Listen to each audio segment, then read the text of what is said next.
columna y baluarte de la verdad, edificando con sana doctrina a la Iglesia de Cristo.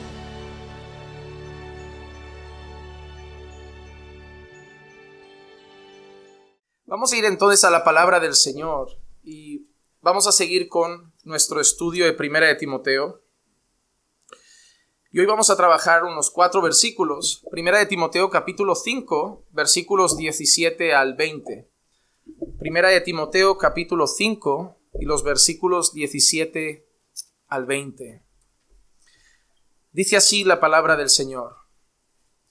Los ancianos que gobiernan bien sean considerados dignos de doble honor, principalmente los que trabajan en la predicación y en la enseñanza. Porque la Escritura dice, no pondrás bozal al buey cuando trilla, y el obrero es digno de su salario. No admitas acusación contra un anciano, a menos de que haya 2 o 3 testigos. A los que continúan en pecado, repréndelos en presencia de todos, para que los demás tengan temor de pecar.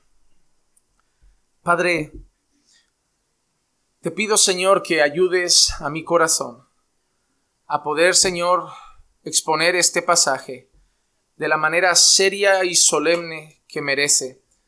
Ayúdame a ser fiel a tu palabra, Señor, a no poner mi corazón en el mensaje, sino simplemente decir lo que dice tu palabra y edificar así a tu pueblo. Que tu iglesia, Señor, siga siendo edificada con la verdad. Que tu palabra siga corriendo en medio de nosotros y que la recibamos en nuestro corazón y la atesoremos, Señor. Y que por tu Santo Espíritu sirva, Señor, para que cada día moldee más nuestra vida y nuestra vida se adapte más a tu palabra para darte a ti más y más la gloria. Te pido, Señor, todo esto en el nombre de Jesús. Amén, amén y amén. Hermanos, reconozco que el pasaje que voy a predicar hoy es de estos textos, pues que algunos lo usarían con gusto, pero que personas como yo, y lo digo con un corazón sincero, a veces desearíamos saltar. Cuando se trata de pastores y salario o pastores y sustento, se ha hecho tanto daño a la iglesia que ahora cada vez que ese tema se pone en la mesa parece que es con interés.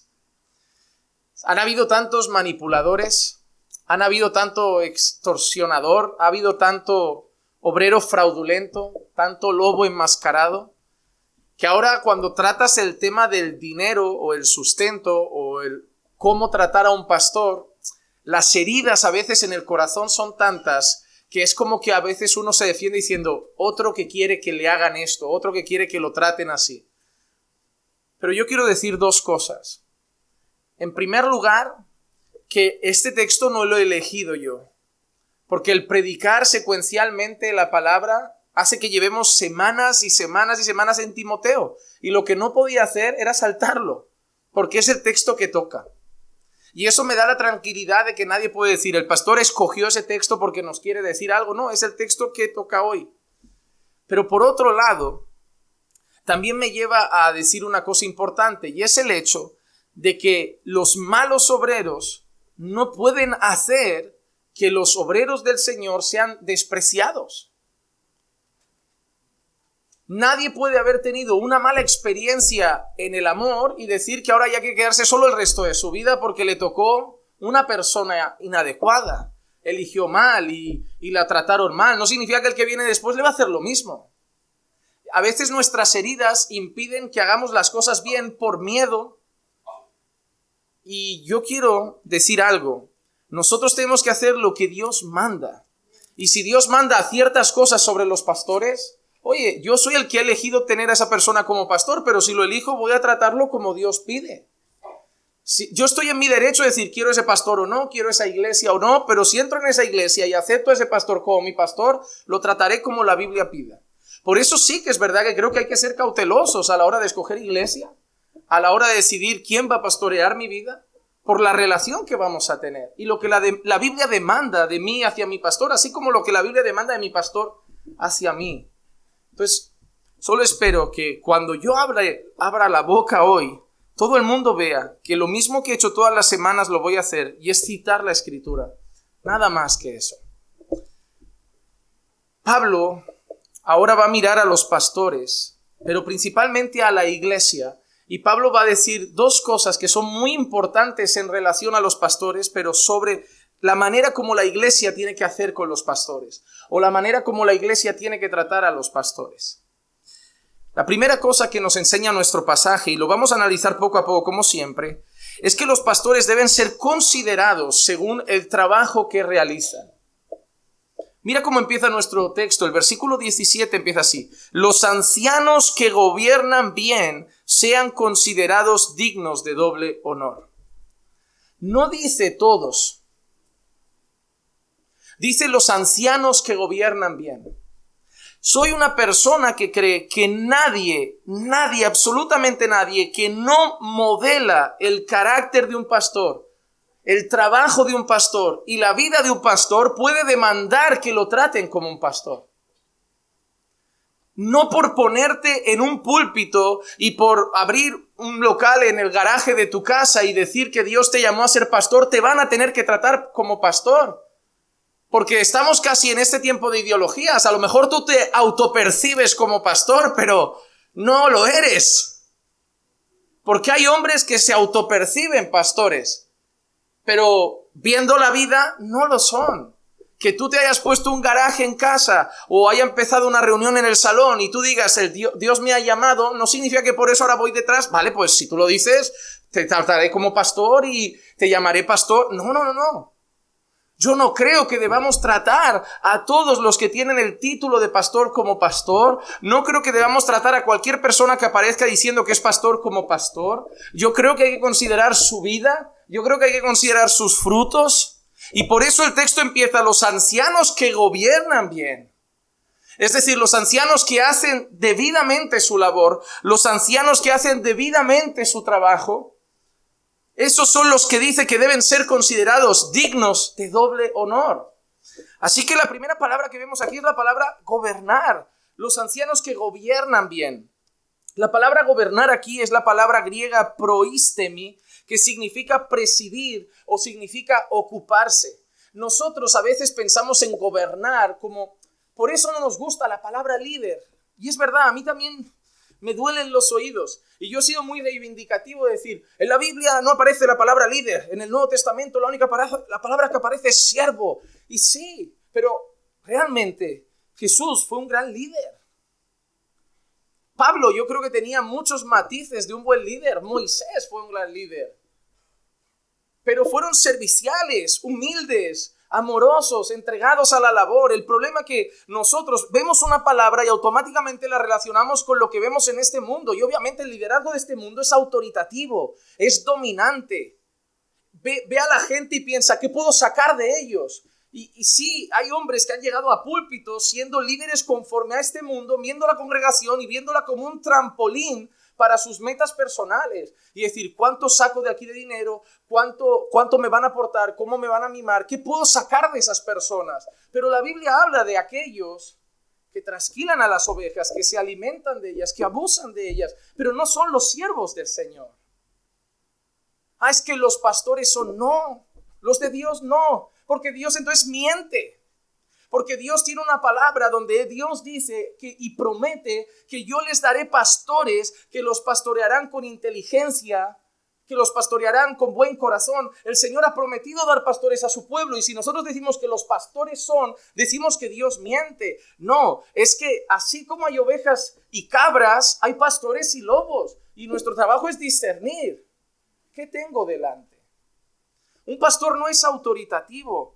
La palabra gobernar no significa enseñorearse. Recordemos lo que Dios dice a los pastores en 1 de Pedro capítulo 5 versículos 2 y 3.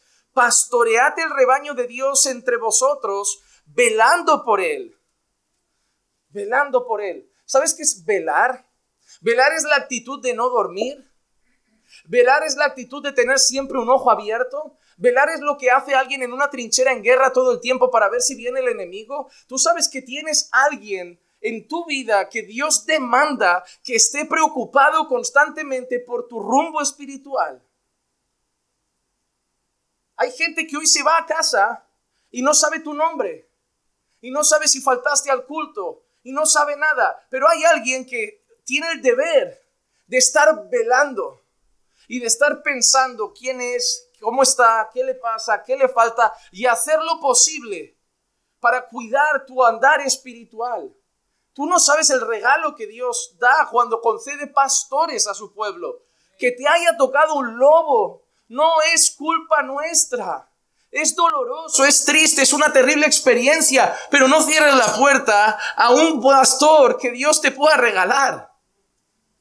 Porque a nosotros también nos han tocado Judas. Y no por eso ahora viene gente nueva y decimos, yo no me fío de nadie porque al final luego todos te apuñalan. No, hay gente que va a venir a servir, hay gente que va a venir a amar, hay gente que va a venir a ser de bendición. Mis malas experiencias no pueden cerrar la puerta a las cosas que Dios está mandando. Los pastores deben velar por él. Mira cómo dice, no por obligación, sino voluntariamente, como quiere Dios. No por la avaricia del dinero, sino con sincero deseo. Y tampoco como teniendo señorío sobre los que os han sido confiados. No se os han sido dados. No es mi iglesia. No son mis ovejas. Os han sido confiados. Es un préstamo. Es como el padre que va a tener una cita romántica con la madre y le dice a una buena amiga, cuídame al niño un rato, pero como le pase algo, rendirás cuentas. El Señor ha dejado a sus ovejas y le ha dicho a unos pastores, cuidádmelas un tiempo, preparadlas, velad por ellas, atendedlas, pero un día vendrá el príncipe de los pastores y rendiremos cuentas por nuestra labor. Nos deberían temblar las piernas, sino demostrando ser ejemplo del rebaño. Entonces, mira el pastor que Dios quiere para su iglesia. Un pastor que vele por él, por el rebaño, que esté preocupado por el rebaño. Un pastor que lo haga feliz. Sí, porque no lo tiene que hacer por obligación, no lo tiene que hacer forzado, no lo tiene que hacer enfadado, lo tiene que hacer con gozo, voluntariamente. Un pastor que no lo haga por dinero, que lo haga con sincero deseo. Pero pastor, hoy vas a hablar de salario, ¿qué tiene que ver? Una cosa es que el salario sea justo y otra cosa es que sea la motivación. Son cosas diferentes. Para todo el que sabe, esta iglesia tuvo un pastor sin un salario durante más de 7 años. Y nunca fue la motivación, pero fue la iglesia que notó el crecimiento, que notó que un hombre ya trabajando 8 horas no va a dar y va a rendir lo que nos gusta, y se llegó a un acuerdo del que la iglesia, lo siento si a alguien no le suena bien, se beneficia. Porque te digo una cosa, casi toda la gente que viene por ahí y le preguntas, oye, ¿por qué te quedas encaminando por fe? La frase es una, por la palabra. Esa palabra no la puede preparar un hombre que trabaja 10 horas al día, tiene que atender a su esposa y le queda media hora para preparar un sermón. Necesita estudio. Es verdad, mis sermones yo no los puedo nutrir igual si tengo que salir cada mañana, estar 10 horas fuera, luego tengo que atender a mi esposa, que es el primer ministerio, y luego darle una horita corriendo y si puedo sin dormir a la palabra. Nunca van a rendir igual. Quien se beneficia es la propia iglesia, que va a ser bien alimentada. ¿Cuántas veces hermanos decían, pastor, podemos quedar cuando salga del trabajo el domingo 10 minutos? ¿Por qué? Porque yo tengo que cumplir mi horario y no le puedo decir a mi jefe, tengo que salir porque que tengo una persona que quiere quedar. Juan Manuel, que se busque la vida, tú tienes que cumplir. La iglesia gana en muchas cosas, en atención, en tiempo, en un pastor que realmente puede estar con Dios. Más que cualquier otra cosa, es que su pastor puede estar con Dios, puede andar con Dios, puede buscar a Dios. No tiene que tomar decisiones apresuradas, puede tomarlas orando, puede tomarlas buscando dirección del Señor. El Señor regala pastores a su iglesia. El problema que sí, que hay aprovechados, que lo único que hacen es que duermen hasta las 11, que no hacen nada, que los sermones siguen siendo desnutridos y esqueléticos y que no alimentan. Sí, hay gente así. Pues entonces sal de ese lugar. Sal de ese lugar. Corre de allí. Corre de ese lugar. Cuando el Señor dice que los ancianos que gobiernan bien sean considerados dignos de doble honor, ese gobierno significa a cuidar, a velar. Es nuestra responsabilidad velar por la marcha espiritual de la congregación. Es nuestra responsabilidad. Tú puedes trabajar de constructor, es tu responsabilidad que la casa se haga bien. Tú puedes trabajar de pastelero, es tu responsabilidad que el pastel se haga bien. Eres no sé, limpiador, es tu responsabilidad que todo esté limpio. Nuestra responsabilidad es la marcha espiritual de la iglesia. Y hermano, es muy serio. Tratar con almas no es cualquier cosa. Es un trabajo solemne. Ahora dice que los pastores que gobiernan bien, los ancianos que gobiernan bien, tienen que ser considerados dignos de doble honor. La palabra honor en la Biblia, la palabra que aparece aquí es timé. Algunas traducciones como Reina Valera ponen doble honra. La Biblia de las Américas pone doble honor. Pero la palabra griega que aparece aquí es la palabra timé, que significa honor, pero también significa precio, valor económico. La Biblia dice que el pastor debe ser considerado como digno de doble honor. En algunos sentidos se puede considerar eso por su labor. En 1 Timoteo 1:17 aparece esta palabra: por tanto, al Rey eterno, inmortal, invisible, único Dios, a Él sea el honor y la gloria por los siglos de los siglos. Amén. Dios es digno de todo el honor. Dios es digno de toda la gloria. Pero esa no es la manera como quiere Pablo que vean a los pastores. Al igual que Dios es digno de todo el honor, no quiere que lo equiparemos exactamente igual.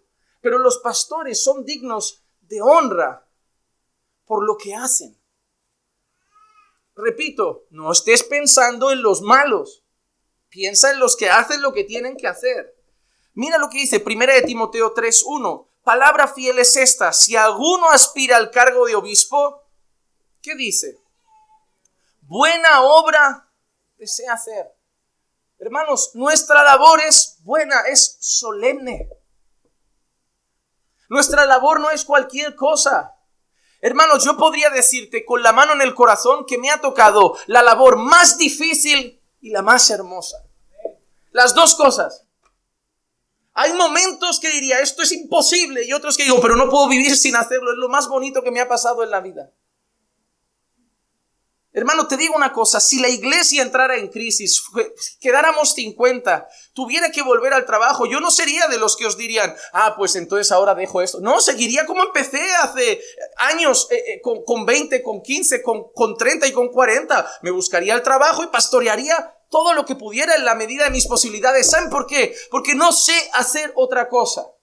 Y no significa que no sé en el sentido práctico. He tenido trabajos, he estudiado, o sea, sé hacer cosas, pero en el sentido de que no me nacen igual. Yo hago mi trabajo, me esfuerzo y lo hago con diligencia y quiero ser luz en mi trabajo, pero esto lo hago con pasión, esto lo hago con amor. No me levanto obligado a ir a la Biblia, no me levanto enfadado porque tengo que preparar sermones, no resoplo mientras preparo vuestros estudios, no resoplo cuando tengo que hacer una reunión, no resoplo cuando me tengo que reunir con la iglesia. Lo hago con pasión. Es una obra buena y quien ha sido llamado por el Señor no puede dejar de hacerlo. No puede dejar de hacerlo. No, uno que ha sido llamado por Dios no se puede cansar de esto. No, es durísimo. Es terrible. Hay momentos entre traiciones, comentarios, quejas, opiniones, que tu cabeza y tu corazón están como cualquier ser humano queriendo correr y no mirar atrás. Pero cuando piensas en correr y no mirar atrás, no puedes. Porque a pesar de lo duro que es humanamente hablando, es lo más hermoso que Dios te ha regalado jamás. Estás velando por aquellos que Dios ha comprado con la sangre de su Hijo. Estás cuidando al pueblo que va a pasar la eternidad en gloria. Vas a estar allí en la eternidad y vas a estar con un grupo de personas que los vas a ver y vas a decir, yo los cuidé en la tierra, yo los acompañé hasta aquí, yo los intenté guiar, yo los aconsejé. Están ahí por mérito de Dios, pero yo he trabajado por ello. Han ido dando fruto y veo que vidas cambian y matrimonios cambian y vidas son transformadas. Y yo, Señor, yo sé que tú los santificas, pero quizá me usas en ese proceso para que cada vez sean más irreprensibles, más maduros. Y es hermoso porque hay gente que es usada para hacer edificios, hay gente que es usada para construir carreteras, hay gente que es usada para hacer pasteles. Y a mí me encanta pensar que el Señor me usa para edificar almas. Porque en mi trabajo cada mañana veo que hay un propósito mucho más allá que un año, es eterno. Yo quiero demostrar a la iglesia que nunca he hecho esto porque alguien me puso una pistola en la cabeza. Hago esto porque lo amo hacer, amo a Dios y amo a la iglesia. Y cada vez que leo a Pablo me siento identificado cuando Pablo dice, todo lo sufro por amor de los escogidos. Porque si no, yo me podría evitar este sufrimiento. ¿Tú crees que Dios me iba a matar si lo dejo? No creo que Dios me matara si lo dejo. Simplemente me dedico a mi hogar, un trabajo y feliz, calmado y tranquilo, y me voy a congregar en paz a otro sitio. Solo voy, levanto mis manos, canto, me siento, recibo, amén, y para casa a hacer mis cosas. No me iba a matar, yo iba a seguir siendo alguien que lo honra y lo agrada. Pero no se trata de que me haya puesto una pistola en la cabeza, no se trata de que esté amenazado, se trata de que amo a su pueblo, amo a su iglesia. El Señor y su iglesia es lo que hace que no tiremos la toalla. Mira que dice 1 Tesalonicenses 5, 12 y 13. Pero rogamos, hermanos, que reconozcáis a los que con diligencia trabajan entre vosotros. No a todos los que están entre vosotros. Mira lo que dice, los que con diligencia trabajan entre vosotros. Siempre va a haber aprovechados, pero tenéis que saber ver que hay gente también que se esfuerza y trabaja por ser un buen siervo del Señor. No digo aquí, digo en todas partes del mundo. Dios tiene un montón de buenos siervos. Un montón. Y os dirigen en el Señor y os instruyen. Y mira lo que dice ahora, y los tengáis en muy alta estima. ¿Cómo debes tener a los pastores, a los siervos del Señor? En muy alta estima, no es cualquier cosa. Tienes que considerar lo que Dios ha puesto sobre sus hombros, la responsabilidad que les ha dado. Estímalos. Estímalos. ¿Por qué? Por causa de su trabajo. Tenlos en alta estima por causa de su trabajo. Vivid en paz los unos con los otros. En Hebreos 13, 17, mira que otra vez aparece aquí. Obedeced a vuestros pastores y sujetaos a ellos, porque ellos velan por vuestras almas. ¿Te has dado cuenta que vuelve a recordar el trabajo que hacen? Obedécele, sujétate, Él está cuidando de tu alma.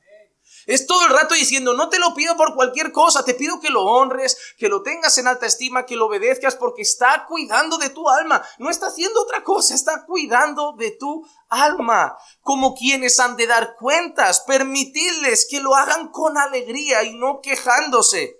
¿Por qué? Porque eso no es provechoso ¿para quién? Un pastor amargado no es provechoso para el pastor, no es provechoso para la iglesia. Un pastor que no tiene ganas de predicar, un pastor que no tiene ganas de ir, un pastor triste, un pastor deprimido. ¿Qué gana la iglesia con eso?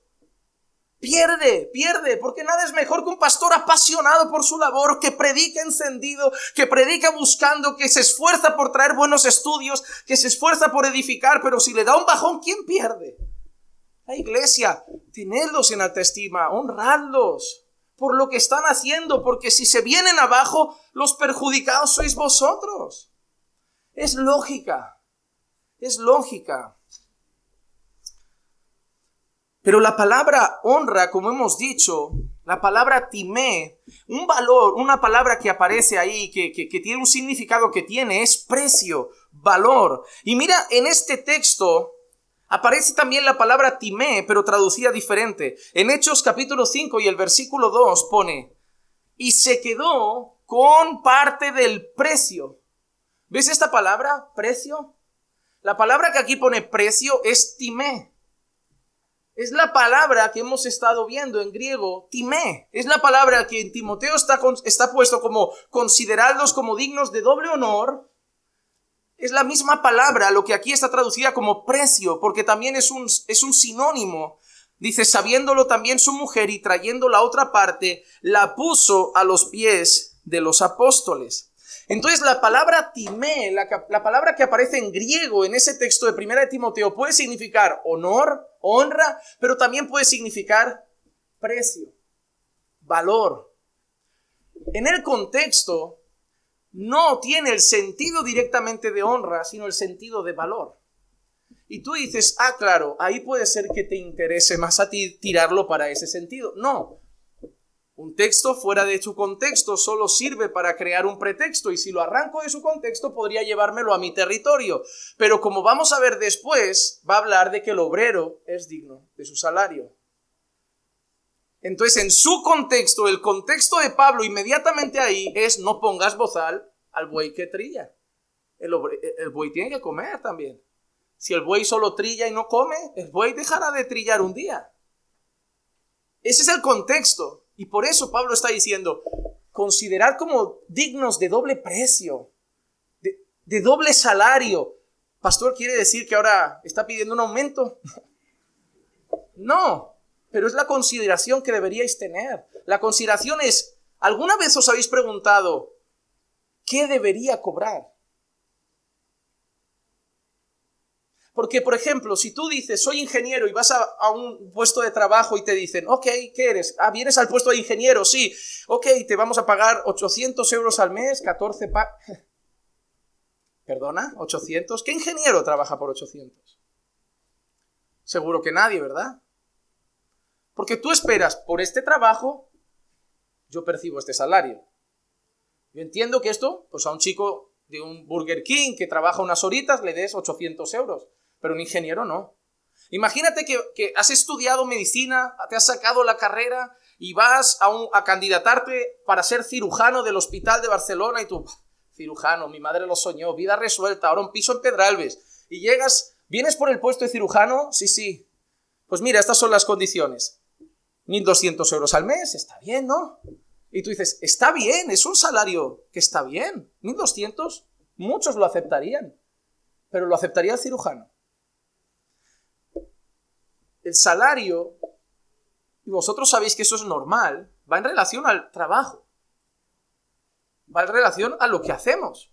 Por eso, un médico estimamos que cobre algo muy diferente a lo que va a cobrar una persona que es camarero en un restaurante.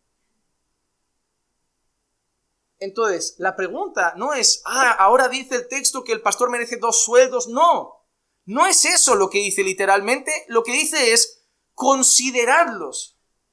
Considera lo que debería. Considera lo que merece. Considera lo que debería cobrar por su trabajo. No estoy aquí para decir qué cantidad. Eso es muy relativo. No debería cobrar lo mismo un pastor que vive en Barcelona a un pastor que vive en Ruanda. Porque si le das al de Barcelona 1.000 euros al mes, su familia no va a comer. Pero si le das al de Ruanda 1.000 euros al mes, a lo mejor va muy cómodo. Pero al menos hay que considerar: oye, viviendo donde vivimos, cobrando todos más o menos lo que cobramos, viviendo la vida que creemos que debe ser digna para él, su familia, sus hijos, no sé, tendrán derecho a ir de vacaciones, tendrá derecho a comer fuera. ¿Qué merece que le demos? Yo creo que muchas veces eso nadie se lo pregunta. Es como: mientras no se queje, todos más tranquilos. Porque hay veces que estamos más preocupados en tener aire fresco que cuidar de los que nos cuidan. Y repito, yo no quiero con esto que ahora la gente se reúna para hacer un cambio de sueldo. Porque a mí el Señor me ha bendecido mucho. Me ha bendecido de varias maneras y me ha cuidado mucho. Pero creo que debo enseñar a la iglesia que deben considerar eso, porque mañana habrán más pastores y la iglesia crecerá y no podrá tener solo uno a tiempo completo, necesitará 2 o 3 a tiempo completo. Y cuando vaya a decirle a otro más para ponerlo a tiempo completo, porque a lo mejor somos muchos y se lo podrá permitir, la iglesia dirá: oye, antes de gastarnos estos 1.000 al mes en esto, necesitamos otro pastor aquí pencando, porque ya somos demasiados para uno solo 8 horas, necesitamos ya 2 o 3 8 horas. Y cuando llegue ese día, la iglesia se tendrá que reunir y recordará esta enseñanza y dirá: bueno, a este, ¿qué merece darle? ¿Qué deberíamos darle? Y lo hará con corazón. No que necesita para sobrevivir. Consideradlos dignos de doble honor. Se entiende que no es una petición, que es un llamado al corazón, a considerar algo. A considerar algo. Luego nos recuerda la tarea principal que realizan. El versículo 17 termina diciendo así: principalmente los que trabajan en la predicación y en la enseñanza. ¿Por qué esto? Porque a lo largo de la historia han habido pastores y ancianos en las iglesias que hacían trabajos pero mucho más secundarios, es decir, un poco de consejería, atendían un poco a grupos, pero no estaban constantemente enseñando, instruyendo, lo que requiere mucho más tiempo de preparación y de estudio. ¿Recuerdan los apóstoles? No es conveniente que nosotros atendamos las mesas y descuidemos la palabra. O sea, si queréis, yo doy de comer a esta gente, pero lo que os digo es que si doy de comer a esta gente no tengo el mismo tiempo para estudiar y preparar las enseñanzas. Entonces, a lo largo de los años en las iglesias aparecían más pastores, pero no todos hacían lo mismo. Habían algunos que se dedicaban principalmente a la predicación y a la enseñanza, mientras otros ancianos quizás hacían tareas de consejo, de asesoramiento, de guianza, de cuidado, que también enseñaban, que también predicaban, porque un pastor debe ser apto para enseñar, pero quizá no lo hacían con tanta asiduidad, y a lo mejor ellos no necesitaban todo ese tiempo libre para dedicarlo a la palabra. Pero aquellos que principalmente los que trabajan en la predicación y en la enseñanza sean considerados dignos de doble honor. Eso también nos recuerda las tareas principales de un pastor. En 2 de Timoteo 4:2 leímos así: predica la palabra, insta a tiempo y fuera de tiempo, redarguye, reprende, exhorta con mucha paciencia e instrucción. Predica a tiempo y fuera de tiempo. Ese es nuestro trabajo, hermanos. Abrir la Biblia, enseñar la Biblia, abrir la Biblia, enseñar la Biblia. La gente no necesita otra cosa, la iglesia no necesita otra cosa. El mundo ya le da a la iglesia mucho entretenimiento, ya le da muchas voces para que se distraiga. Nuestro trabajo es, pastor, el martes ¿qué toca? Abrir la Biblia. El jueves ¿qué toca? Abrir la Biblia. El domingo ¿qué toca? Abrir la Biblia. Más vale que les guste la Biblia. Porque aquí no va a haber otra cosa. Aquí no somos coach. No somos conferencistas. Aquí no hacemos cosas para interactuar con el público. Somos predicadores, atalayas. Somos mensajeros del Rey. Y no tenemos derecho a hacer otra cosa que decir, así dice el Rey. El Rey me ha dado un mensaje y yo lo tengo que traer. El Rey ha dado unas órdenes y yo las tengo que decir. Yo no tengo nada que hacer con el mensaje. Es como si el Rey me ha dado un rollo, le ha puesto el sello y yo solo soy el que lo lleva al pueblo. Digo, esto es lo que dice el Rey. Yo no tengo que cambiar ni un punto ni una coma, pero no tengo que hacer otra cosa. Llegar a los sitios y decir, así dice el Señor. Así dice el Señor. Eso es lo que necesita tu vida, tu matrimonio, tu trabajo, tu familia, tu día a día. Así dice el Señor. Y entonces ahora dice que son dignos de su salario. Y yo voy a hablar de algunos principios, sobre todo los que han hecho el curso de membresía y los que lo harán, aparecen bastantes por ahí. El primero es el principio de la dignidad. En 1 de Timoteo 5:18, Pablo dice esto: porque la Escritura dice, no pondrás bozal al buey cuando lo trilla, y el obrero es digno de su salario. ¿De quién está hablando este texto? ¿De qué obreros está hablando? Ok, ese texto, si yo lo saco y lo aplico a otras cosas, está bien, pero en su contexto, ¿el sueldo de quién está mencionando? Eso lo tenéis que entender. Está hablando que los ancianos que gobiernan bien sean dignos, considerados dignos de doble honor, especialmente los que trabajan en la predicación y en la enseñanza, porque la Biblia dice, está hablando todavía de los ancianos. No pondrás bozal al buey que trilla. Antiguamente tenías un buey trabajando el campo. Y mientras trabajaba el campo y mientras andaba por ahí de las plantas y de las cosas, habían cosas que caían al suelo. Y el buey, entre que daba pasos y trabajaba, pues se llevaba cositas a la boca. ¿Qué hacía gente? No, este buey está para trabajar, no para ir comiéndose cosas que se caen. Le ponían un bozal. No le pongas bozal al buey que trilla. Él merece, ¿no? Se está haciendo un esfuerzo físico, está trabajando, él merece, pues al menos de lo que cae al suelo ir comiendo, ir recibiendo.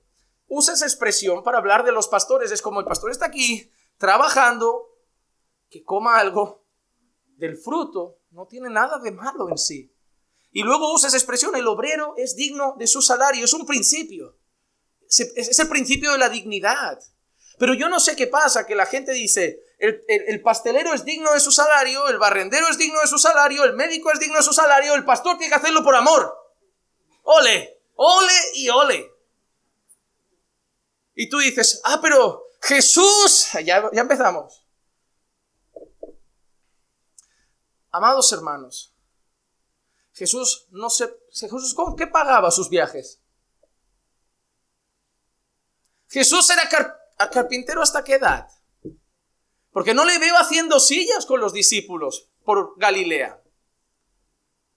No, ¿qué crees? ¿Que Jesús paraba a las 12 de la noche a hacer 4 taburetes, los vendía y volvía a pagarse el viaje? La gente sostenía los viajes de Jesús. Jesús dormía en casas. La motivación de Jesús no era el sustento, pero comía, dormía, se vestía, andaba, viajaba, se subía a un barco, lo pedía. Toma, déjamelo. Cómprate uno. No, déjamelo. O sea, y siempre aluden a Jesús que Jesús no es el ejemplo en el sentido de práctico de pastorear la iglesia. Jesús es un modelo de carácter, de conducta, pero Jesús no fue un pastor local de una iglesia. Jesús fue el Cristo, el Redentor del pueblo de Dios, del pueblo que Dios había escogido desde antes de la fundación del mundo. Es distinto, Jesús no se quedó en una ciudad haciendo cultos los martes, jueves y domingo. Si queréis ese pastor, yo mañana me voy a otra iglesia, el jueves me voy a otra iglesia y a ver si os parece bien. Porque para algunas cosas sí que lo queremos aquí, exclusivo, solo para nosotros, pero luego que sea como Jesús para otras. A veces hay mucho interés. Hay mucho interés. Tenemos que tener mucho cuidado con una cosa del corazón, el egoísmo. Y muchas veces yo digo algo, sé que las heridas causadas son grandes, pero yo creo que la Biblia es clara y de verdad es incómodo hablar de esto porque pueden llegar a pensar, no, está exigiendo, no, lo dice la Biblia, el obrero es digno de su salario. No lo digo yo, lo dijo el Señor. Yo lo veo sencillo. Repito, la gente hoy quiere que los pastores sean bivocacionales. Y te digo una cosa, vivimos en un país donde por algún motivo la mayoría de iglesias, sus pastores son bivocacionales. Porque en España las iglesias no suelen ser muy grandes. Y te digo la verdad, para sustentar a un pastor, una iglesia de 40 es muy complicado. Pero lo triste es que he conocido iglesias grandes que ya podrían hacer un esfuerzo y prefieren que el pastor, y lo dicen con orgullo, bueno, nuestro pastor es que trabaja, es muy esforzado. Lo vas a matar. O sea, ¿hasta dónde llegas? ¿Hasta dónde llegas? Y tú quieres... El pastor no visita las ovejas, no cuida la iglesia, no se prepara los sermones, pero es que se levanta a las 5, sale a las 6 de casa, va a su trabajo, llega a las 5 de la tarde, luego tiene una esposa que atender y algunos tienen hijos, y corriendo a las 8 culto, y llega a las 10 y acuesta a los niños y madruga mañana a las 5. ¿A qué horas quieres que prepare el sermón? ¿A qué hora quieres que haga su trabajo dignamente? Si no tiene tiempo. Pero no pasa nada, que reviente un día y pone otro Dios. No, esto va así, el Dios lo va mandando. No debería ser el corazón. No debería ser el corazón del creyente. El corazón del creyente no debería querer mimar al pastor, pero sí cuidar a su pastor. Así como el pastor no quiere mimar a sus ovejas, pero quiere cuidarlas. Hermano, esto no se trata de cantidades, se trata de la actitud del corazón de muchas iglesias que no aman a sus pastores. No digo aquí, aquí me siento amado. Pero conozco muchos pastores que no sienten ni pizca de amor de su iglesia. Pastores que literalmente me dicen, yo sé que si hoy me voy, mañana viene otro, a ellos les da igual. Digo, es muy triste. ¿Por qué? Y yo se lo digo con el corazón, porque yo siento que si yo me voy mañana sufren. Siento que va a haber lágrimas y se van a poner tristes. Eso debería pasar en todas las iglesias, no por un mimo, no es que me estén regalando cosas de lujo, es por el amor que le tenemos, por su labor, por su trabajo, Así debería ser el corazón de una oveja hacia un pastor, pero entiendo que el daño causado y las heridas traen traumas que a mucha gente los tienen fatal, pero las ovejas también causan traumas y los pastores también tienen que seguir amando. Vamos a ver algunos principios que habla sobre este tema la Escritura, porque si dijeras que es solo un versículo, pero hay otros pasajes. Pero antes de nada, yo quiero tratar el argumento de Pablo, porque otra de las frases que más escucho es la de, hay que ser como Pablo, porque Pablo hacía tiendas. Y Pablo dice, para lo que me ha hecho falta, estas manos me han servido. La gente cree que Pablo también estaba haciendo tiendas todas las tardes. Primera de Corintios capítulo 9 versículos 3 al 15, un texto amplio, dice así: mi defensa contra los que examinan es esta: Y lo que vamos a ver ahora es lo que se llama el principio de legitimidad. Antes hemos visto el principio de dignidad. El obrero es digno de su salario. Ahora vamos a ver el principio de legitimidad. Es algo que le corresponde. Y mira lo que Pablo va a decir. Pablo dice, mi defensa contra los que me examinan es esta. Ojo esa frase, mi defensa contra los que... ¿Sabes lo que está haciendo Pablo aquí? Porque el contexto es muy importante. Pablo está enfrentando a personas que está diciendo que es un hombre que se hace pasar por apóstol, pero no lo es. Que es un apóstol fraudulento, y lo que va a hacer Pablo aquí es defender su apostolado. Y va a dar los motivos por los cuales él es un verdadero apóstol de Cristo. Porque había gente, como todo el mundo, ¿no? Hasta hoy hay gente que se hace la pregunta, oye, apóstoles son 12, son 13, ¿es Pablo, es Matías? ¿Quién es el verdadero? Matías fue elegido, pero luego a Pablo le eligió Jesús. Hasta hoy hay gente que no sabe si Pablo entra en el grupo. Y hoy se van a casa con esa pregunta. Ya se lo digo. Mi defensa contra los que me examinan es esta. ¿Acaso no tenemos derecho a comer y beber? Escucha las palabras que va a decir Pablo. ¿Acaso no tenemos derecho a comer y beber? ¿Acaso no tenemos derecho a llevar con nosotros una esposa creyente, así como los demás apóstoles y los hermanos del Señor y Cefas? Habla de derechos. Derecho a comer, derecho a beber, derecho a una familia. ¿O acaso solo Bernabé y yo no tenemos derecho a no trabajar? ¿Quién ha servido alguna vez como soldado a sus propias expensas? Mira lo que dice Pablo. ¿Quién ha servido alguna vez como soldado a sus propias expensas? ¿Quién ha tenido que ir a la guerra y cuando llega te dice, oye, ¿vienes para la guerra contra Ucrania? Sí, ¿traes tus balas, la pistola? Esto va, ¿qué dices? Yo pensaba que esto te alistas y te dan el armamento. No, aquí cada soldado se paga su munición, su bala, su granada. Eso no es... Pablo está usando un poco de ironía, como, ¿qué soldado va a la guerra y él se suministra todo? No tiene sentido. Mira cómo sigue. ¿Quién planta una viña y no come de su fruto? ¿Quién cultiva una planta y cuando sale, ay, mira las uvitas? Para los pájaros. Después de un año, no. Está hablando de derechos. Es su derecho. Ha cultivado, ha trabajado, ha plantado, ha regado, pues ahora que coma, ¿no? Un año después que coma. Mira qué dice ahora. ¿O quién cuida un rebaño y no bebe de la leche del rebaño? Porque hasta las personas que tienen ganado, que a lo mejor hacen queso y lo venden, también comen del ganado. Son derechos legítimos. ¿Acaso digo esto según el juicio humano? ¿No dice también la ley esto mismo? Pues la ley de Moisés está escrito, no pondrás bozal al buey cuando trilla. Y mira lo que pregunta Pablo ahora. ¿Acaso le preocupan a Dios los bueyes? Mira lo que dice Pablo, como diciendo, creo que no entendisteis cuando Dios dijo eso. Creo que fuisteis tan limitados que leíste eso y dijiste, Dios está a favor de los bueyes y del bienestar del buey. Dice, creo que no entendisteis lo que había detrás de esa frase. Dice, ¿acaso le preocupan a Dios los bueyes? Que nadie se vaya al otro extremo y que ahora podemos maltratar a los animales, que a Dios le da igual, Que hay gente que también, no sé. O lo dice especialmente por nosotros. ¿De quién estaba hablando ahí? Sino de nosotros. Sí, se escribió por nosotros, porque el que ara debe arar con esperanza y el que trilla debe trillar con la esperanza de recibir de la cosecha. Si en vosotros sembramos lo espiritual, ¿será demasiado que de vosotros cosechemos lo material? ¿Entiendes la pregunta? Porque no creo que sea complicado esto.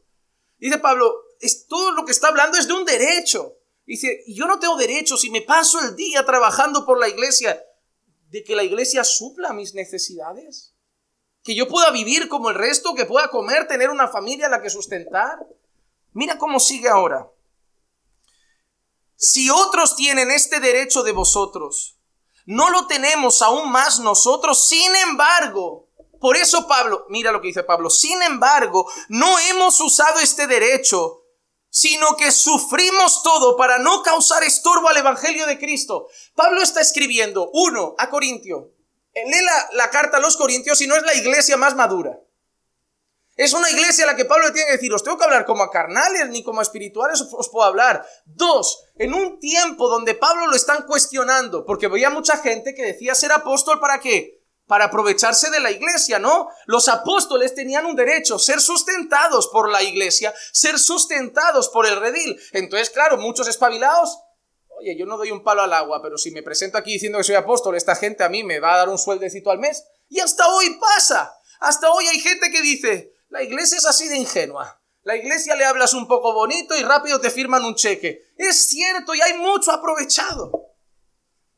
Por eso tenéis la responsabilidad de discernir quién es verdadero y quién no.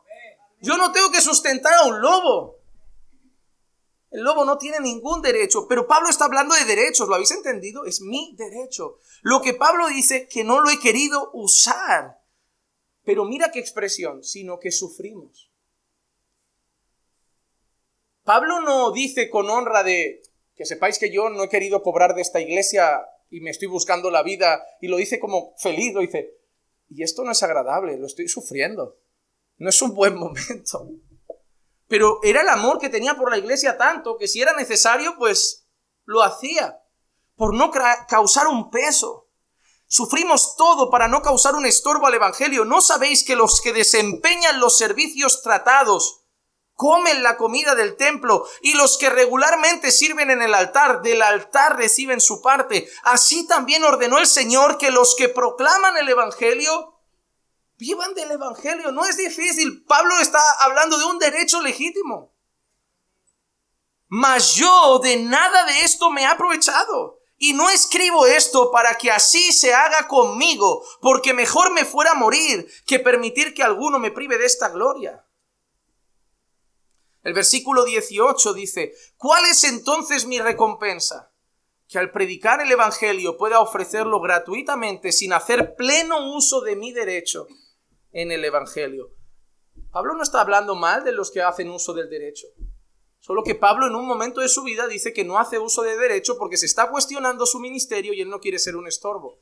Si la gente va a empezar a decir, no escuchéis a Pablo que solo lo hace por dinero, yo renuncio a mi sueldo para seguir predicando gratis y que nadie pueda hablar en contra. Esa es la actitud de Pablo.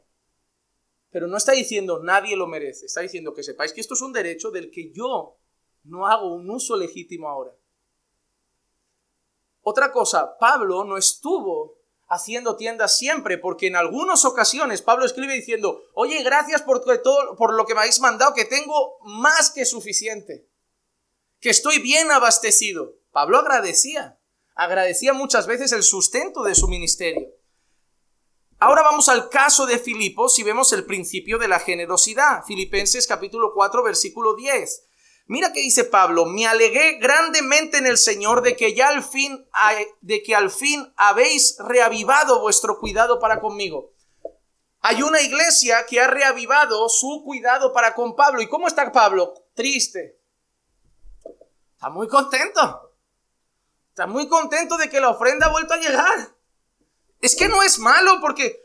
¿qué tiene de malo que te den una ofrenda? El problema es que como hay gente que corre detrás de eso, ahora parece que si la recibes te tienes que sentir culpable. Ay, no, por favor, qué castigo.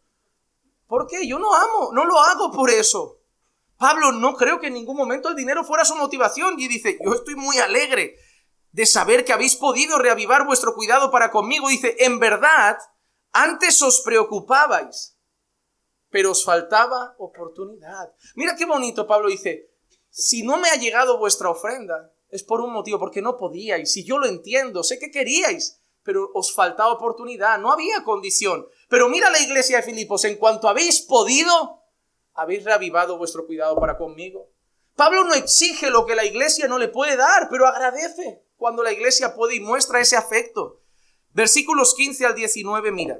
Y vosotros mismos también sabéis, filipenses, que al comienzo de la predicación del evangelio, después que partí de Macedonia, ninguna iglesia compartió conmigo en cuestiones de dar y recibir, sino vosotros solos. Porque aún a Tesalónica enviasteis dádivas más de una vez para mí. Esa iglesia está recibiendo un aplauso de Pablo, ¿Y sabes de qué está aplaudiendo Pablo?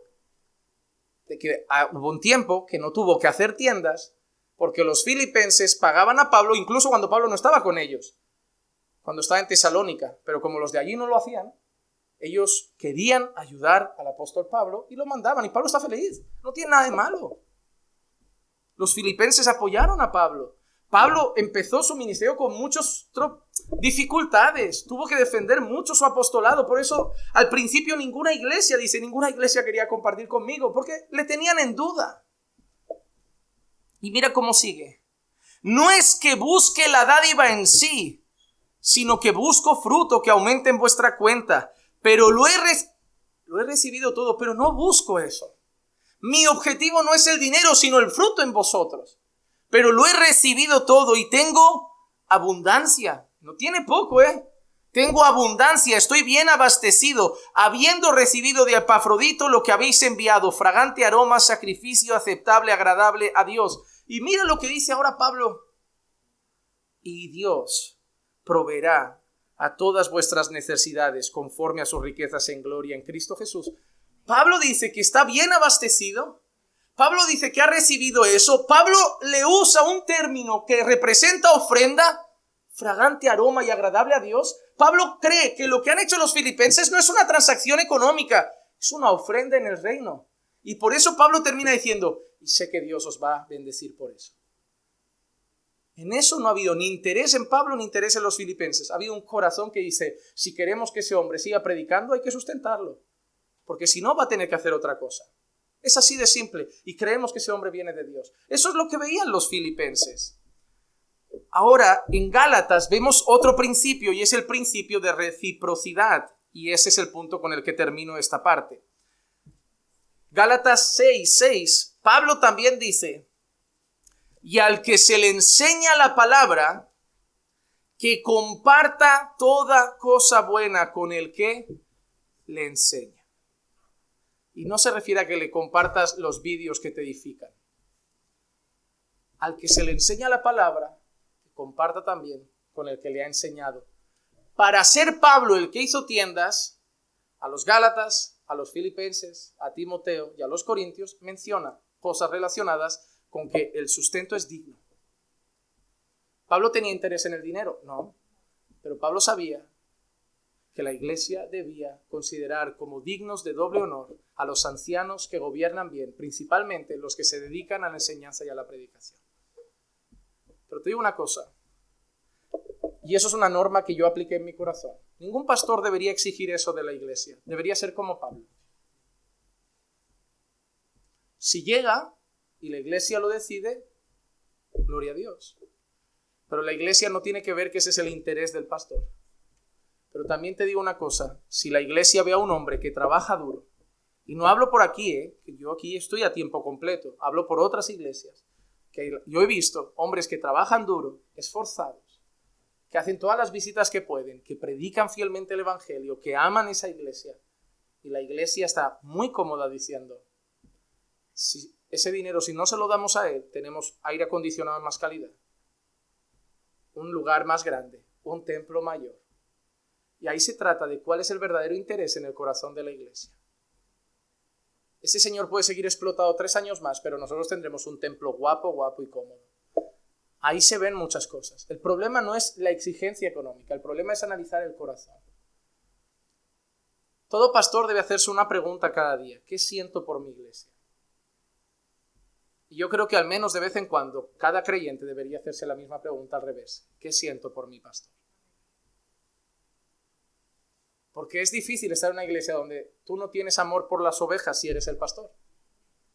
Porque mi trabajo, mi llamado es cuidar ovejas. Si a mí lo que me gusta es predicar, pues plego y me monto otra plataforma. Internet está muy bien. Gente, se conectan muchos en vivo. Pero yo sé lo que siento por mi congregación. Del mismo modo te diría que si yo no siento algo bueno por mi pastor, me haría la misma pregunta. ¿Qué hago en esa iglesia? Porque al final es el que me instruye, el que me predica, el que me edifica, y si no voy a tener una buena relación con él, no va a ir muy bien la cosa. La iglesia debe entender algo, el pastor debe amar a las ovejas, y eso se dice mucho y es cierto, pero creo que Pablo deja claro que las ovejas también deben cuidar y amar al pastor. Hay aprovechados que no quieren amor, quieren que se los malcríe, que se los trate como reyes. Hermano, en esta iglesia, y lo digo hoy sin miedo a lo que pase mañana, en esta iglesia nunca vamos a exigir de la iglesia ni que nos lleven a restaurantes, ni que nos paguen hoteles de lujo, ni que nos compren un último Mercedes, ni que nos hagan regalos lujosos. Nunca en esta iglesia vamos a exigir que se nos ponga una alfombra roja para que los pastores andemos por ella. Pero honra sí. Honra sí. Respeto sí. Amor sí. Y consideración también por la labor que hacemos. Porque los otros querían el dinero y les daba igual el respeto. A nosotros nos interesa la honra. Es lo que Dios pide. La honra no son regalos. La honra es que si el pastor predica y lo dice la palabra, hay que obedecer. Porque no obedezco al pastor, obedezco la palabra. Tienes que entender que cuando dice obedece al pastor, no es que si yo te digo, ahora me pintas el coche, me lo pintas. Es que si yo te digo, ora sin cesar, ora. Y si yo te digo, ama a tu esposa, la amas. Y si te digo, honra a tu esposo, lo honras. Porque obedeciendo eso, y yo predicando fiel, a quien obedeces directamente es al Señor. No significa que obedezcas al pastor a ciegas en lo que se le antoje. En sus labores pastorales que son reducidas a predicar y enseñar la palabra de Dios. Eso es lo mejor que se puede hacer. Por eso el apóstol Juan dice, no hay mayor gozo, mayor alegría que saber que mis hijos andan en la verdad. No me importa si tienen mucho o poco dinero, pero que andan en la verdad. Así que esa es la primera cosa que Pablo dice a Timoteo, que la iglesia debe considerar de los pastores. El obrero es digno de su salario. Considerarlos dignos de doble honor. A los que gobiernan bien, principalmente a los que se dedican a la palabra, a la predicación y a la enseñanza. Y la segunda cosa la trataré en 10 minutitos muy rápida. Cuidado con la difamación a los pastores. La segunda cosa es cuida la reputación del pastor. Primera de Timoteo 5:19, y vuelvo a decir, esto no lo digo yo, no admitas, mira, si alguien va delante de ti, oye, no admitas. No te lo digo yo, no es ser el pelota, es ser hacer caso a lo que Pablo dice inspirado por el Espíritu Santo. No admitas acusación contra un anciano a menos que haya 2 o 3 testigos. No significa que son intocables, ¿has visto? No significa que son intocables, significa que si se va a tocar en ellos, que sea con pruebas. ¿Por qué? Te voy a decir algo que hace poco, yo en una conversación lo digo muy claro. Si de golpe se levanta un rumor de que, no cito nombres para que nadie piense mal, que un hermano de la iglesia ha hecho algo ilícito y la gente empieza a dudar de su reputación, eso va a poner triste a la iglesia, pero la iglesia va a seguir andando. Pero si de golpe alguien levanta un rumor de que quien está haciendo cosas ilícitas es el pastor, y lo puede hacer sin pruebas, porque hoy es en día de que tú mandas un WhatsApp y se te antoja difamar y lo haces, va a afectar a toda la congregación. Porque va a estar subiéndose aquí y un montón van a mirar raro como, no debería estar. ¿Y por qué me están mirando raro? ¿Qué les he hecho yo? ¿Qué ha pasado? No admitas acusación contra un anciano a no ser que haya testigos. No seas instrumento en las manos del enemigo, sabiendo que cuando pinchas en una oveja hace daño, pero cuando pinchas al pastor puedes desmontar un rebaño. Y la prueba es Jesús. Heriré al pastor y las ovejas se dispersarán. Te voy a decir algo de lo que tengo plena convicción. Si mañana por lo que sea yo caigo, Dios no quiera, la iglesia caminando por fe va a seguir. Y Marcos hará su mejor esfuerzo para tirar adelante. Pero se va a notar mucho, No porque hay gente que va a estar avalada por dentro mucho tiempo. Hay gente que habrá dicho, yo vengo herido y había puesto ahí la confianza. ¿Ahora de quién me fío? Porque 2 de 2 y este parecía serio y encima le pegaba palos a los malos y ahora al final era otro encapuchado. ¿Tú sabes cómo va a afectar eso? ¿Sabes que hay gente que en el fondo va a pasar tiempo que no va a venir de la decepción? ¿Sabes que hay gente que va a cuestionarse si el tema de la iglesia vale la pena? ¿Sabes que hay gente que ahora va a escuchar a otro pastor un tiempo, pero le va a costar confiar pensando, ¿y si es otro igual? ¿Y si mañana también me sorprende? ¿Tú sabes cómo va a afectar esa caída? Por eso no podemos permitir que venga cualquiera a difamarlos y haga eso en la iglesia. Porque si es verdad, con pruebas y evidencias, claro que sí. Ningún hombre en condición de impiedad merece servir así. Si hay testigos y pruebas, que baje y se siente. Ojo, para tratarlo como a otra oveja, disciplinarlo en amor y también intentar restaurar su vida. No para decir, si el pastor falla, hay que matarlo. No, es un alma. Es un alma. Y sí, no estará aquí, pero se debería sentar ahí y recibir el amor de la iglesia, pastor. ¿Qué pasa? ¿Qué pasa, hermano? ¿Eso no está bien? Y orar para que se restaure. Pero hacer a la ligera un chisme, un comentario que empieza a correr y la gente empieza a verlo con otros ojos. El pastor no ama, el pastor esto, el pastor aquello, y la gente empezará a darle bola a esas cosas. Cuando decir, oye, yo nunca lo vi así, pero me lo empiezo a imaginar de esa manera. ¿Por qué? ¿Qué te ha hecho? No, ¿qué te han dicho? Había pruebas de eso, de esa falta de amor, un maltrato, un grito, un tortazo, algo. Porque yo lo veo ahí todos los días, como siempre. Cuidado con eso. No admitas acusación contra un anciano a menos que haya 2 o 3 testigos. Ojo, que lo de los 2 o 3 testigos no es exclusivo para los pastores, ¿eh? Ah, pastor, contra los otros hermanos podemos admitir sin testigos. No. En Deuteronomio 19:15 había una cosa establecida en la ley. No se levantará un solo testigo contra un hombre por cualquier iniquidad o por cualquier pecado que haya cometido. El caso será confirmado por el testimonio de 2 o 3 testigos. El Señor era un hombre, un Dios, es un Dios justo. Aplica justicia y sabe que no se puede ir acusando a la gente al tuntún. Tiene que haber pruebas. No es como ahora, que llega una mujer y dice, mi marido me maltrató y te mete en el calabozo y luego ya veremos si ha pasado. No, el Señor quiere pruebas, porque es muy fácil destrozar la vida de alguien. Es muy fácil. En esta iglesia, hace años, fuimos a buscar a un hombre a un calabozo. Y la mujer dijo que ella se golpeó contra un mueble de la cocina, después lo confesó. Pero tuvimos que buscarlo en un calabozo. Pasó una noche terrible allí. Un matrimonio que estaba muy mal. Pero una mujer llegar a hacer eso sabiendo que la ley está a su favor. Y tener que ir a buscar a un señor que durmió en un calabozo, entre presos y malhechores, cuando él no le había pegado. Porque el policía ni preguntó. Llegó una llamada, 4 gritos, una señora por ahí pegando voces. Me ha pegado, y con un golpe y ya está, para adentro. Ya se investigará. Claro, pero para los vecinos es un maltratador. Y aunque mañana llegue, los vecinos ya no lo miran igual y abrazan más al niño. Te cargaste la vida de una persona en un momento. En la iglesia no podemos ser así. El mundo es así de malvado, pero aquí deberíamos ser más cautelosos. Si se va a destruir a alguien, no debería hacerse nunca, pero si se va a difamar, si se va a hablar o si se va a acusar, que sea con 2 o 3 testigos, con pruebas, con evidencias, no porque a mí me parece, yo es lo que siento. No, podemos hacer mucho mal.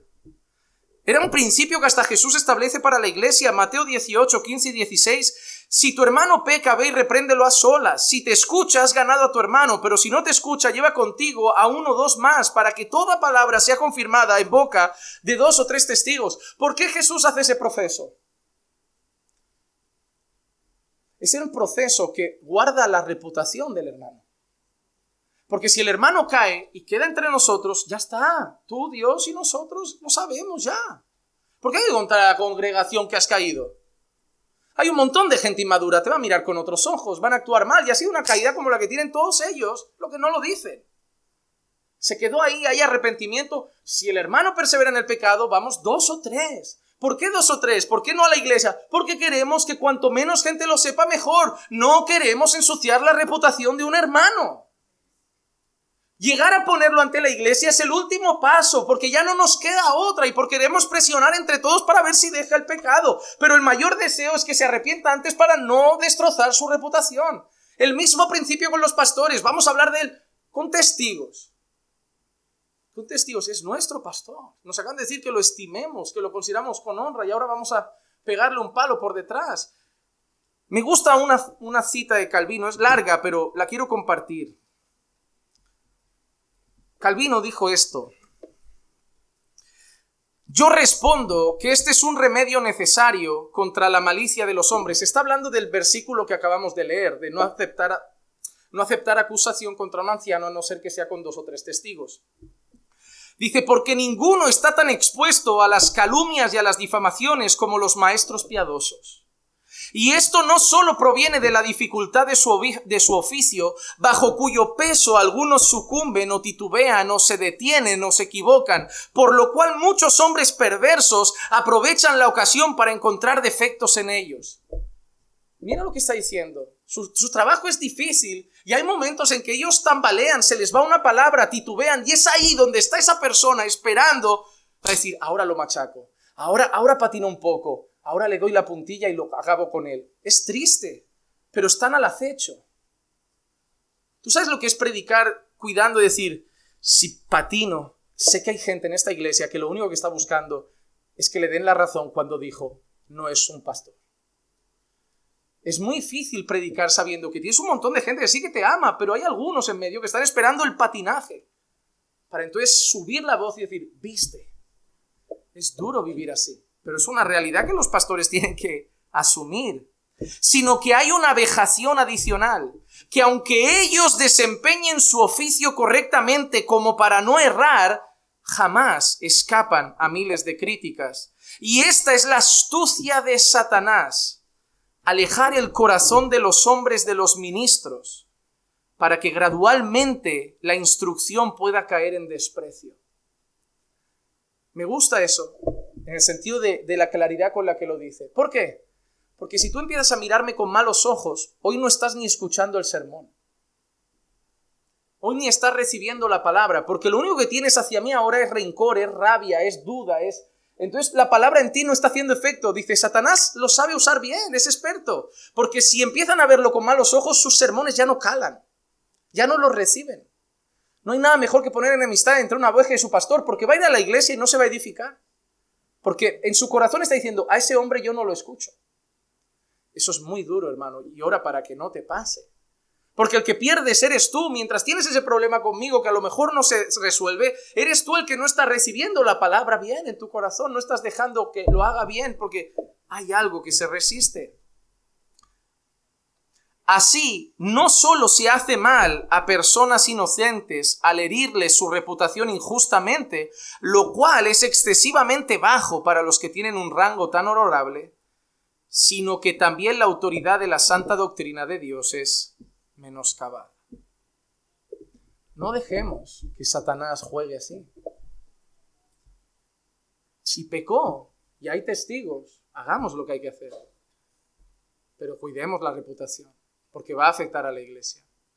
Si ese pastor entra en un juicio por una difamación, cuando suba aquí el mes siguiente y se haya probado, no fue así, ya no va a estar igual. Algunos van a pensar, ¿y si sí que fue? ¿Y si al final, no sé, y si, ya no va a ser igual? Incluso él va a estar aquí y ya no va a predicar igual, porque va a sentir una herida tan grande y una traición tan grande que va a predicar herido. Hermanos, es por el bien de la congregación que hay que cuidar esas cosas. Yo no estoy diciendo que los pastores no se tocan, pero se tienen que tocar con cuidado y con pruebas. No se puede decir, este pastor hace esto, con cuidado.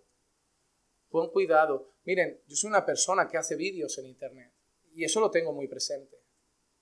Es muy fácil subir un vídeo a YouTube que van a ver mañana 25.000 personas y decir, ese pastor ha hecho esto. No. Por eso siempre me limito a ver una frase, una enseñanza y comentar que es una herejía. Porque hace no mucho hubo el divorcio del señor Maldonado y su esposa. Y toda la gente me escribía esperando un vídeo. Porque se habían muchas especulaciones, que si tiene un amante, que si es de la iglesia. Y toda la gente, ¿por qué no haces un vídeo? ¿Por qué no haces un vídeo? Digo, no, yo denuncio herejías. Yo no toco personas. Eso es muy serio.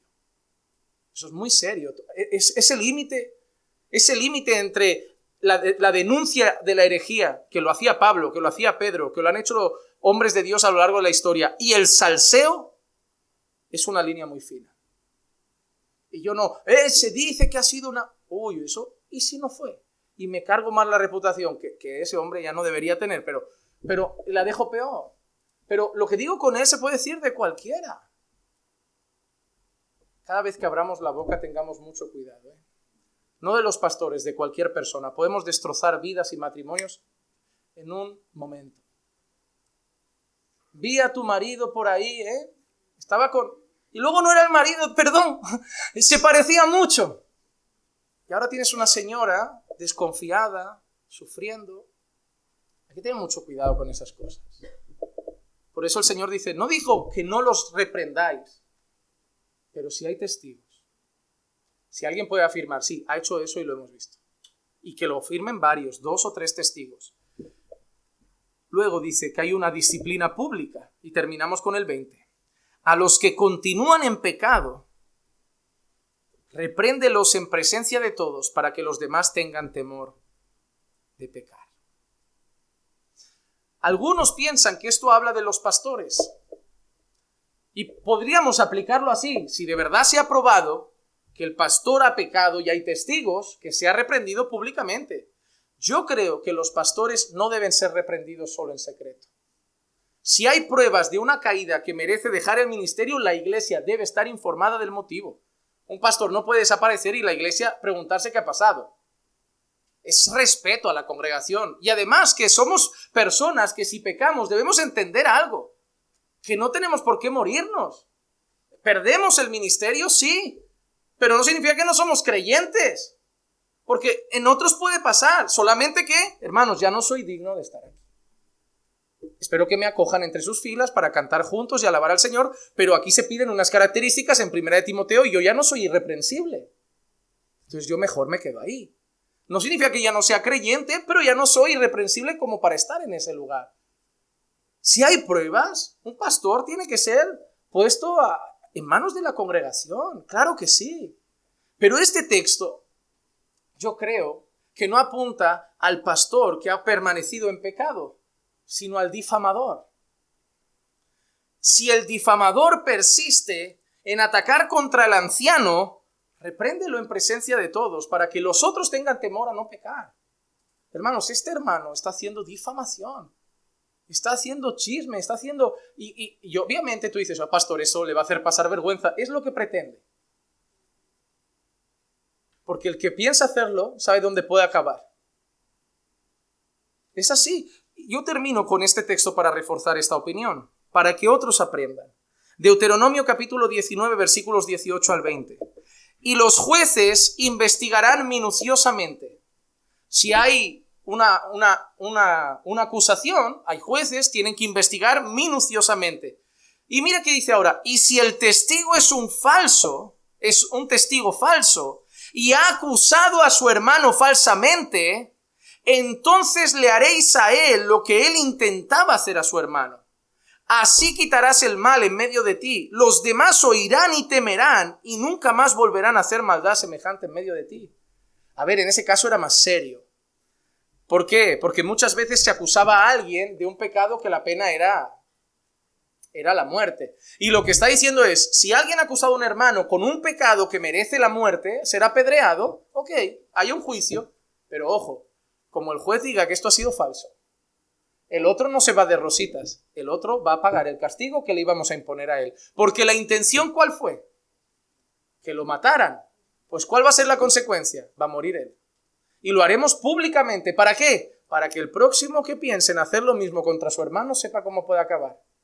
Seguro que había mucho menos pecado que hoy, que miramos a un lado y fingimos que nada pasa. ¿Sabes por qué hay mucho pecado en la iglesia del Señor hoy? Porque no se practica la disciplina bíblica. Porque todos cuchicheamos de lo que pasa entre los bancos de las sillas, pero no hay disciplina. No se corrige el pecado. Lo hablamos de él, lo comentamos, lo murmuramos. Incluso los que siguen pecando, que merecen seguir un proceso de disciplina hasta el punto de ser excomulgados, tenerlos por gentil y publicano. Pero como no lo hacemos, pensamos, al final la gente pasa. No, si queremos santidad en la iglesia, debemos aplicar las normas que Dios ha establecido para su iglesia. Y hay momentos en que el pecado debe ser disciplinado. 2 cosas Pablo quiere que nos llevemos hoy a casa. La primera, estimad a vuestros pastores. ¿Por qué? Consideradlos dignos de doble honor, por la labor que hacen y porque son dignos de ello. Y número 2, si alguien va a decir algo contra vuestros pastores, y ahora sí lo digo para vosotros, y no porque sea yo, porque esto aplica a cualquiera, no aceptes difamación si no hay testigos. Ni siquiera prestes el oído. ¿Sabías que el No, hermano, no quiero saber. ¿Por qué? La Biblia dice que si no es con testigos, yo no quiero saber. Ya, pero te quiero contar. No, trae personas que puedan corroborarlo. Si no, no lo quiero saber. Porque a lo mejor me lo cuentas a mí, tú mañana te vas de la iglesia, yo amo esta iglesia, yo me quedo aquí mirando raro a la gente y tú te vas feliz porque en el fondo tú no quieres nada con nadie. Pero yo amo esta iglesia y vas a trastocar ese amor que tengo por esta iglesia. Y eso también aplicado a cualquier hermano. Van a hablaros de un hermano. Hermano, ¿hay pruebas de esto? Yo no quiero hablar de él. Llámalo, tráelo a la mesa. Era un texto difícil para mí, un poco incómodo de compartir, pero espero que al menos haya entendido. Y al menos que llegue al corazón de vosotros con la intención que lo he querido llevar. Vamos a orar y luego cantaremos la canción de Contracultura. Padre, te damos muchísimas gracias por tu palabra, que como siempre nos instruye, nos edifica, nos enseña. Amado Dios, perdónanos, Señor, porque muchas veces hemos sido torpes al tratar estos asuntos. Nos hemos dejado llevar por las emociones, a veces hemos hablado demasiado. Ayúdanos a cuidar la reputación de todos nuestros hermanos. Porque si no los protegemos nosotros, el mundo no lo hará. Satanás tampoco, Señor. Y no queremos, Señor, que las astucias del diablo vengan a zarandear nuestra iglesia. Y no queremos, Señor, por nuestra torpeza dar lugar a esas cosas. Nosotros, Señor, queremos ser instrumentos de bendición. No queremos ser instrumentos de malestar. Por eso, Señor, enséñanos, Señor, a tratar estos asuntos con solemnidad, con respeto, con temor. Con cuidado, Señor, porque las cosas que pueden pasar son muy graves. Y estás bendiciendo demasiado esta obra, estás bendiciendo muchísimo esta iglesia. Y sabemos que el enemigo va a querer buscar una rejilla por la que meterse. Pero no queremos darle pie, Señor, queremos cuidarla, queremos servirla, queremos amarla, Señor, para que tú sigas bendiciendo esta obra. Señor, que esta palabra quede en nuestros corazones, que la examinemos en lo íntimo de nuestros hogares y la apliquemos a nuestras vidas. Te lo pido en el nombre de Jesús. Amén.